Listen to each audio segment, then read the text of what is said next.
A frequent occurrence for people going for a job interview is to be surprised when they go in the door. I didn't expect there to be 5 people there. I didn't expect there to be just one person there. I said to people, expect the unexpected. If you go in the door and there's twice as many on the interview panel than you had anticipated, simply take your seat and do the interview. If there's less than you anticipated, likewise. Do not have any preconceived notion of exactly how many people are going to be there, because it can throw you. Something can happen on the day. One member of the interview panel may cry off. There may have been 3 in the morning and a friend of yours may have been in for the interview, but in the afternoon it may be 4 because somebody has turned up late. So never have it all set in stone before you go in there. Expect whatever comes your way and quickly adjust to claiming your entitlement to give the information they're looking for. So no matter what way it comes at you, you go in there and answer the questions the way you had planned to answer them. There are lots of different scenarios that occur in interviews. For example, a one-on-one interview can be a little bit laboured if you're not able to keep the talk going, and if the interviewer is not able to keep the talk going. That can be quite difficult for both parties.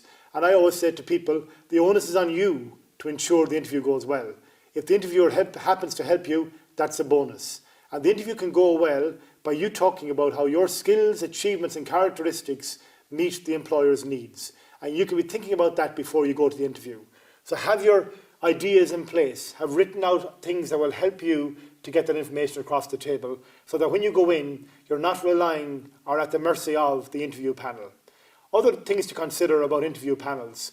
Sometimes an employer will conduct a very informal interview, might even say to you, next time you're in town or next time you're in the city, call to meet me and we'll have a chat. And that might promote in you a certain belief there's an informality. But when you're going for a job, you're going for a job. So you bring formality, you bring professionalism, you dress up well for that even apparently informal chat. At all times you take control for your performance, and whatever happens the far side of the table, that's not your business. Do not come out saying, oh, I expected there to be 5, I was completely thrown. When you walk in the door, quickly weigh up the situation and give your answers as you plan to do. I once walked into a job interview and was told upon walking in that the interview was cancelled. It was a second interview. The interview was cancelled because one of the senior figures who was being brought along, who hadn't attended the first interview, was called away at the last moment. And all I could do was reiterate my desire to get the job. I told the exact same people I had met 2 weeks earlier, having been here, I now want that job more than ever. And I now feel I can do a better job than anybody else in the race. And I got the job. I'm not sure is that why I got it, but I went home that evening knowing that for the 2 minutes I was in that room, I used it to the best of my ability.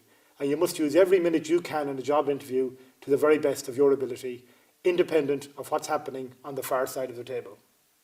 For job interview tips, email getthatjob@sleenu@careers.com and we will send you on our free career resource pack. If you have a job interview coming up, contact us at sleenu@careers.com or telephone us on 094 95 42965. At Sleenu@Careers, we help you get that job.